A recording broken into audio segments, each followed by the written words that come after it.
సంవత్సరాల తరబడి ఎన్ని మందులు వాడినా మీ మోకాల నొప్పులు తగ్గట్లేదా? ప్రాణ పెయిన్ క్లినిక్ లో అత్యాధునిక చికిత్స. నమస్కారం ప్రియా చౌదరి గారు. నమస్తే నాన్న. ఇప్పుడు మనం న్యూస్ చూస్తూ ఉన్నామండి, సీరియల్ యాక్టర్ చందు చనిపోయినటువంటి విషయం. అంతకుముందు సీరియల్ యాక్ట్రెస్ అమ్మాయి పవిత్ర చనిపోవటము, దాని తర్వాత ఈయన చనిపోవటము, ఈ వరుస ఇన్సిడెంట్స్ ఏ విధంగా ఉన్నాయి అని అంటే వాళ్ళ కుటుంబంలో, దాని తర్వాత సమాజంలో రకరకాల కథనాన్ని వినాల్సిన పరిస్థితి వచ్చేసింది. సో అంటే మన పాయింట్ ఆఫ్ వ్యూ నుంచి చూసినప్పుడు చాలామంది ఎక్స్పెక్ట్ చేస్తారు మీరు ఏం చెప్తారు ఇటువంటి ఇన్సిడెంట్స్కి అని చెప్పేసి. సో దాన్ని బేస్ చేసుకుని అడుగుతున్నాను, మీరు చూసిన విధానాన్ని బట్టి యాక్చువల్గా జరిగింది ఏంటి, మనం ఏ కోణంలో నుంచి దీన్ని చూడాల్సినటువంటి అవసరం ఉందంటారు? ఒక మాట చెప్తాను నాగరాజ్, మన ఎపిసోడ్ స్టార్ట్ చేయటం మొదలు పెట్టినప్పుడు చాలా మంది నవ్వారు. ఏం నవ్వారు? కుటుంబం గురించి ఎవడు ఆలోచిస్తాడండి, ఫ్యామిలీ గురించి ఎవడు మాట్లాడితే ఎవడింటాడండి, రిలేషన్షిప్ ఇప్పుడు ఎక్కడున్నాయండి, అదండి ఇదండి ఎవడు చూస్తాడండి అని. కానీ కొన్ని వేలు చేసాం మనం, కొన్ని వేల ఎపిసోడ్స్ కేవలం దేని మీద మాట్లాడడం? సంబంధాల మీద. ఏ సంబంధాల మీద? కుటుంబం యొక్క సంబంధాల మీద, వ్యక్తుల మధ్య ఉండేటటువంటి అనుబంధాల మీద, ఆత్మీయతల మీద, వాళ్ళ కుటుంబం పట్ల ఉండే బాధ్యతల గురించి మనం కొన్ని వేల ఎపిసోడ్స్ మనం మాట్లాడాం. ఎవరు ఎన్ని మాట్లాడినా మనం మాత్రం ఆపను లేదు, వాటిల్ని ఎవరు వ్యతిరేకించినా కూడా మనం భయపడను లేదు. కానీ ఇవాళ ఈ రోజు ఎవడెత్తుకోవాలన్నా కూడా అది ఒక డిక్షనరీ కింద ఉండిపోయినాయి ఆ టాపిక్స్ అన్ని.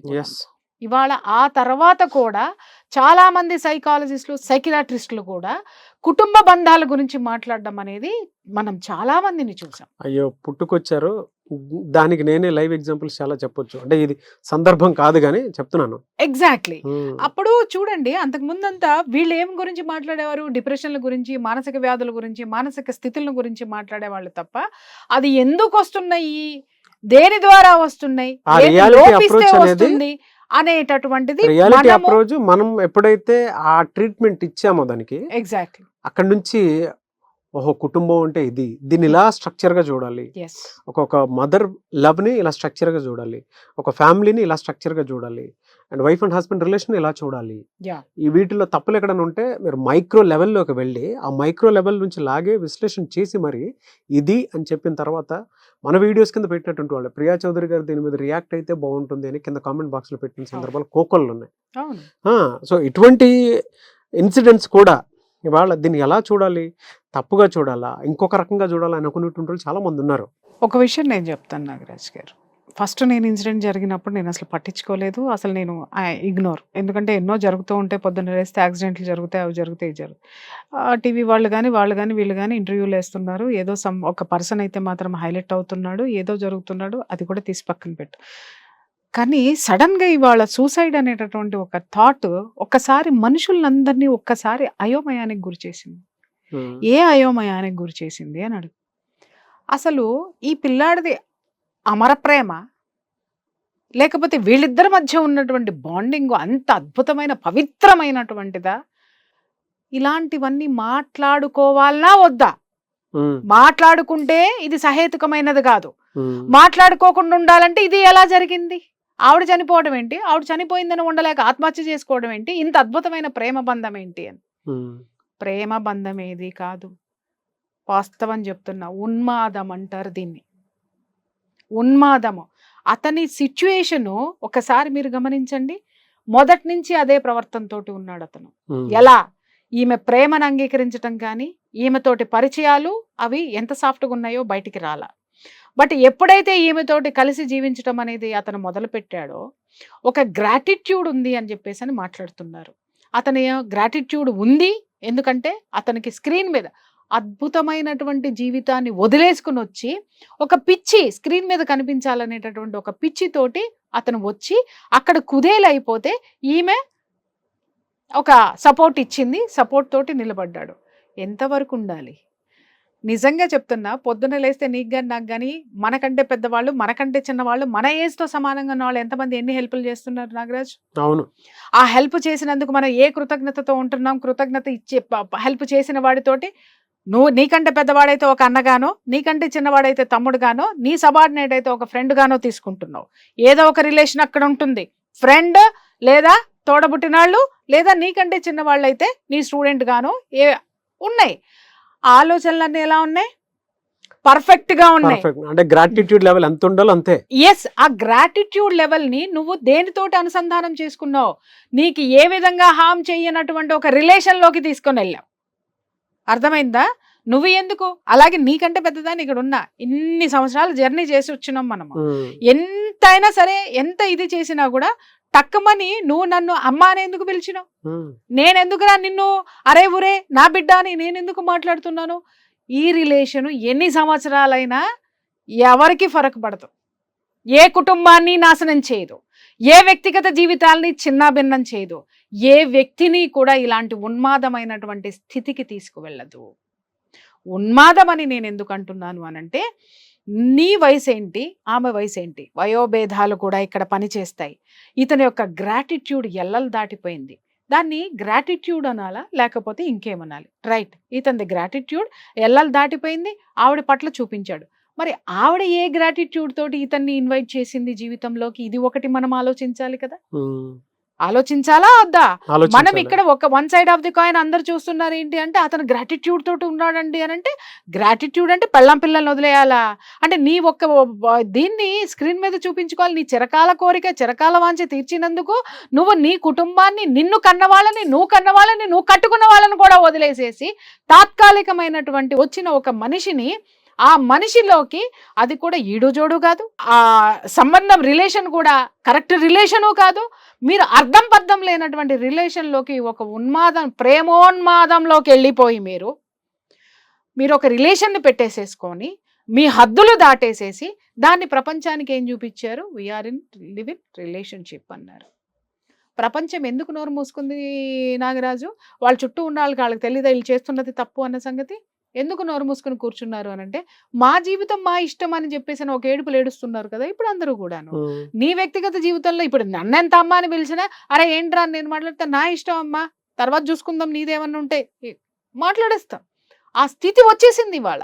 అవును, ఆ స్థితి అందరిలోనూ ఎవడేమైపోతే నాకేంటి, నేను బాగున్నాను, నాన్ను గురించి క్వశ్చన్ చేసే హక్కు నీకెవరిచ్చారు అంటున్నారు. రైట్, బాగుంది, కానీ నువ్వు ఇలా విచ్చలవిడితనంగా ఉండే హక్కు నీకెవడిచ్చాడ్రా అని తిరిగి అడిగేవాడు ఉన్న రోజున అన్ని సంసారాలు బాగుంటాయి, అన్ని జీవితాలు బాగుంటాయి. మరి దీన్ని ఎలా చూడాలండి? అంటే మీరు ఉన్మాదం అని చెప్పారు కదా, పర్వర్టెడ్నెస్ అంటారు కరెక్ట్ గా ఇంగ్లీష్ పదం వాడడానికి. ఎందుకంటే హద్దులు మీరి ఏది ఉండొద్దు నాన్న, ఏది హద్దులు మీరి ఉండొద్దు. ఇప్పుడు కొన్ని కాపురాలు చూస్తున్నాం మనం, మళ్ళీ కుటుంబ విషయానికే వద్దాం. తల్లికి విపరీతమైన ప్రేమ కొడుకు మీద ఉంది అని అంటే, ఆ కొడుకు కాపురం సంకరాగిపోద్ది. అవునా కదా? అవును, పెళ్ళాంత కాపురం చేయనివ్వదు, పిల్లలతో సరిగ్గా ఉండనివ్వదు. ఎందుకు అనంటే తన ప్రేమను ఇంకొకరు పనిచేసుకుంటున్నారేమోననేసి. తల్లి కొడుకుల మధ్య హద్దులు దాటినటువంటి ఆ ప్రేమ అనుబంధాలు కూడా సంసారాల్ని నాశనం చేస్తాయి. అటువంటప్పుడు పరాయి వాళ్ళ పట్ల నువ్వు చూపించేటటువంటి గ్రాటిట్యూడ్కి ఒక హద్దుగి, అది అక్కా చెల్లి అనాల్సిన అవసరం లేదు, అమ్మ అని అనాల్సిన అవసరం లేదు. గ్రాటిట్యూడ్ చూపించాలంటే ఒక ఫ్రెండ్గా కూడా నువ్వు రిసీవ్ చేసుకోవచ్చు. కానీ దానికి మించి వెళ్ళిపోయారు అనంటే, ఏ అనైతిక పరిస్థితుల్లో మీరు ఉన్నారు, ఏ అసహజమైనటువంటి ఫ్రెండ్షిప్లో మీరు ఉన్నారు. దీన్ని ప్రకృతి ఎందుకు యాక్సెప్ట్ చేస్తుంది నాగరాజ్? ఎందుకు యాక్సెప్ట్ చేస్తుంది? అది మనం ఈరోజు ప్రత్యక్షంగా చూసాం. ఎందుకు చూసామో చెప్తా. ఎన్నో జరుగుతున్నాయి కదండి, ఎంతోమంది లివ్ ఇన్ రిలేషన్షిప్లో ఉన్నారండి అనంటే, నన్ను అడుగురాబోయ్ నేను చెప్తా. ఆ రిలేషన్షిప్లన్నీ తేలేదు మా దగ్గరే, నా దగ్గరో లేకపోతే అడ్వకేట్ల దగ్గరో. ఎందుకు కొట్టుకు సస్తున్నారు, డిప్రెషన్లోకి పోతున్నారు. ఎందుకు డిప్రెషన్లోకి పోతున్నారు అనేది దిస్ ఇస్ ద పాయింట్. ఇక్కడ నేను కరెక్ట్గా చెప్తా. గిల్ట్ అనేది ఒకటి వచ్చి చేరుతుంది. నా భార్య బిడ్డలను వదిలేసి వచ్చానే అని ఏదో ఒక రోజు వీడికి వస్తుంది. నా భర్తని నా పిల్లల్ని వదులుకొని వచ్చాను అని ఈమెలో గిల్ట్ ఏదో ఒక రోజు వస్తుంది. ఎందుకంటే వెనక రియాలిటీ కంటికి ముందు 100% కనిపిస్తుంది. దాన్ని తట్టుకోలేనటువంటి సిచ్యుయేషన్ లో ప్రేమ ఎల్లకాలం అలా తేలియాడదు. ఎప్పుడు సినిమాల్లో చూపించినట్టుగా. సినిమాలు కూడా పెళ్ళైన తర్వాత కట్ అవుతాయి, శుభం కార్డు ఎత్తారు. అసలు జీవితం అక్కడి నుంచి స్టార్ట్ అవుతుంది. అవునా? మైనస్ లో ఎప్పుడు కూడా శుభం కార్డులు ఎక్కడ వేస్తారు అనంటే, అసలు మొదలయ్యే జీవితం దగ్గర ఇక్కడ ఇది ఇంతటితోటి ఎందుకు ఆపేస్తారంటే, ఇది చాలు, ఇంకా ముందుకు వెళ్ళొద్దు. వెళ్తే అన్నీ కూడా దీనికి ఉన్న బ్యూటీ పోతుంది. ఏ బంధంలోనైనా సరే ఒక హద్దు ఉండాలి. సంసారంలో కూడా మా గురువుగారు ఎప్పుడూ ఒక మాట చెప్తూ ఉండేవారు, బిడ్డ సంసారంలో నువ్వు ఉండు, నీలో సంసారం పెట్టుకోకు అనేవాడు. అర్థం ఏంటి అంటే నీ బాధ్యతల్ని సక్రమంగా నిర్వర్తించు. ఎవరు నీ జీవితంలో నుంచి వెళ్ళిపోయినా నువ్వుగానే ఉంటావు. నీ వ్యక్తిత్వం నీలో ఉంటుంది. నీ ఆత్మవిశ్వాసం చెక్కు చెదరతావు. నీ జీవితాన్ని నువ్వు హ్యాపీగా లీడ్ చేసేయగలుగుతావు.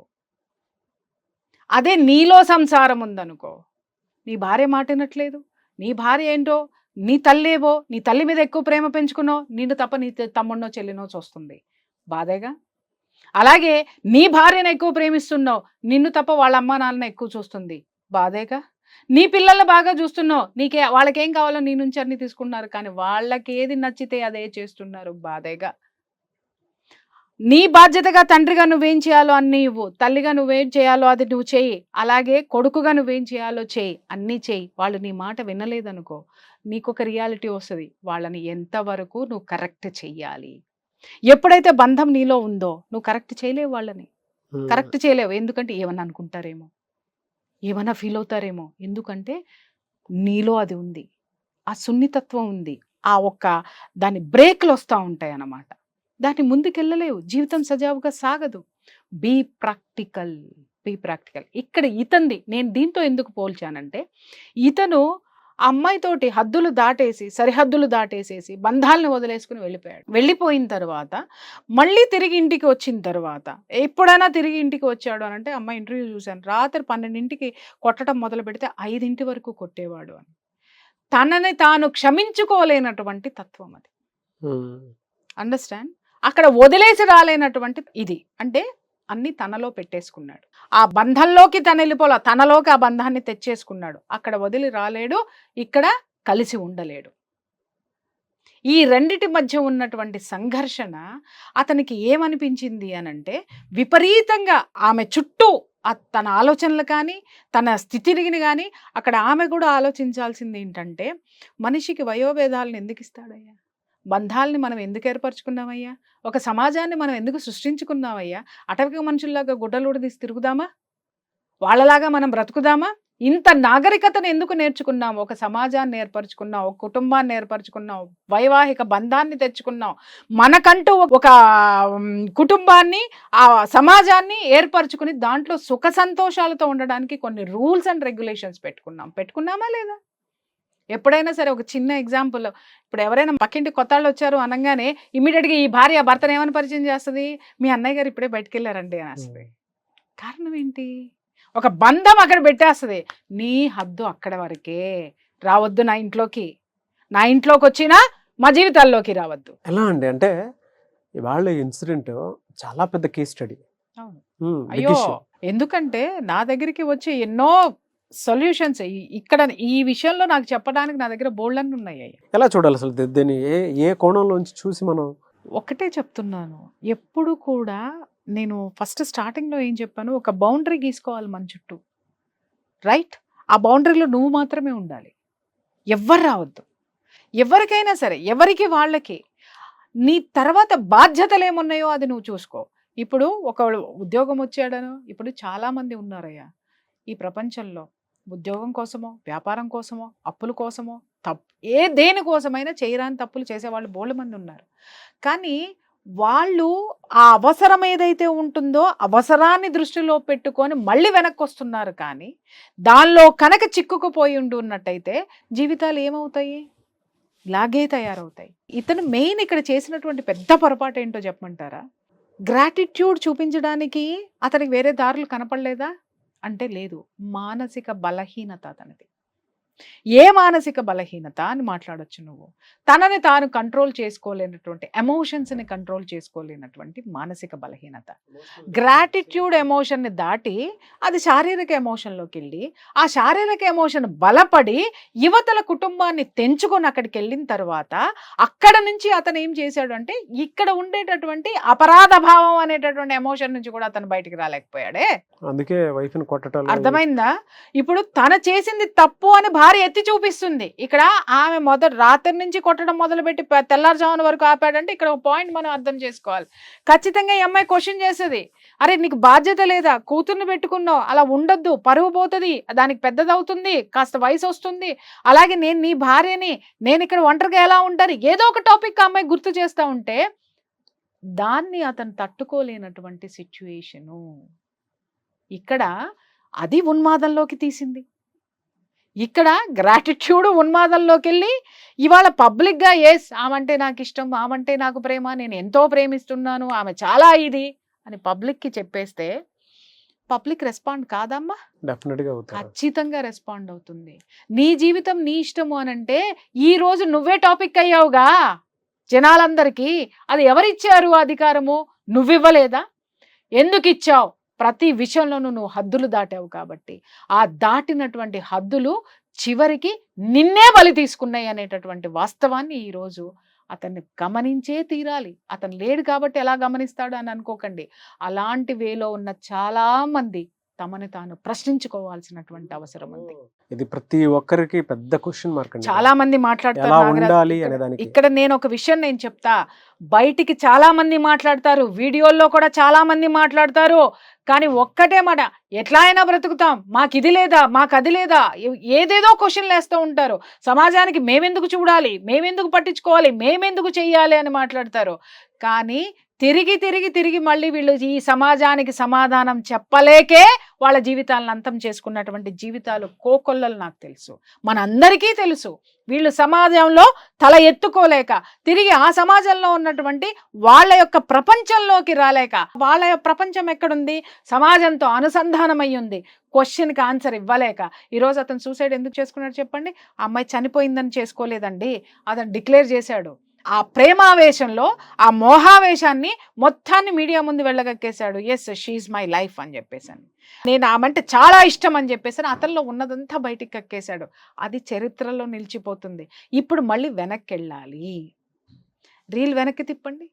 వెనక్కి తిప్పిన తర్వాత రేపొద్దున ఆ బిడ్డ కానీ, తన కన్న బిడ్డ కానీ, తన కన్న తల్లి కానీ, తన కట్టుకున్నటువంటి భార్య కానీ రేపొద్దున లైఫ్లో క్వశ్చన్ చేస్తే మళ్ళీ వెనక్కి రావడానికి వీడలేదు. ఎమోషన్స్ చూడండి, కంట్రోల్ లేని ఎమోషన్స్, మన నోటి తొందరతనము, మన యొక్క అందుకే అంటారు ఎమోషన్లో ఏ డెసిషన్స్ తీసుకోవద్దు, ఏ మాటలు మాట్లాడద్దు అని చెప్తారు. కంట్రోల్, మన మైండ్, మన మనసు, మన నాలుక మన ఆధీనంలో ఎప్పుడు ఉండాలి. ఇక్కడ ఏంటి, అది డిక్లేర్ చేసేసిన తర్వాత ఎమోషన్లో డిక్లేర్ చేసేసాడు అతను. మన వాళ్ళందరూ గొట్టాలు తీసుకెళ్ళి పెట్టేశారు. పెట్టిన తర్వాత అతను చెప్పాలి, అతని ఎమోషన్ని ఎక్స్ప్రెస్ చేసుకోవడానికి ఆవిడ వినడానికి ఆవిడలేదు. మీడియా ఉంది కాబట్టి మీడియా పరంగా జనాలందరికీ ఎమోషన్ పనిచేశాడు. ఇప్పుడు ఇంటికి వెళ్ళాలి. ఇంటికి వెళ్ళిన తర్వాత పర్మనెంట్గా ఆమె నా గుండెల్లో ఉండిపోయిందని నువ్వు చెప్పిన తర్వాత వీళ్ళు రేపొద్దున నన్ను ఎలా రిసీవ్ చేసుకుంటారు? ఎందుకంటే ఎక్కువ భాగము రీసెంట్గా ఆమెతోటే ఉన్నాడు, వీళ్ళతో అటాచ్మెంట్ లేదు. వీళ్ళ పట్ల అపరాధ భావం ఉంది తప్ప వీళ్ళ పట్ల ప్రేమ లేదు అతనిలో, వ్యామోహము. ఇక్కడ ఇంకొక విషయం చెప్తాను, ఇతనికి ఎవరి మీద ప్రేమ లేదు, తన మీద తనకే ప్రేమ లేదు. కాబట్టే ఎలా వంగాలో అలా వంగిపోయాడు, ఎక్కడ వంగాలో అక్కడ వంగిపోయాడు. వంగిపోయిన తర్వాత తనకు అస్తిత్వాన్ని కోల్పోయాడు. ఆ కోల్పోయినటువంటి అస్తిత్వాన్ని తిరిగి ఎలా తెచ్చుకోవాలి అనడానికి తన మస్తిష్కం పని చేయలేదు. కాబట్టి అతను ఈరోజు ఈ పని చేశాడు. సుమన్ టీవీలో మీ పర్సనల్ అండ్ బిజినెస్ ప్రమోషన్స్ కోసం కింది నెంబర్కి కాంటాక్ట్ చేయండి.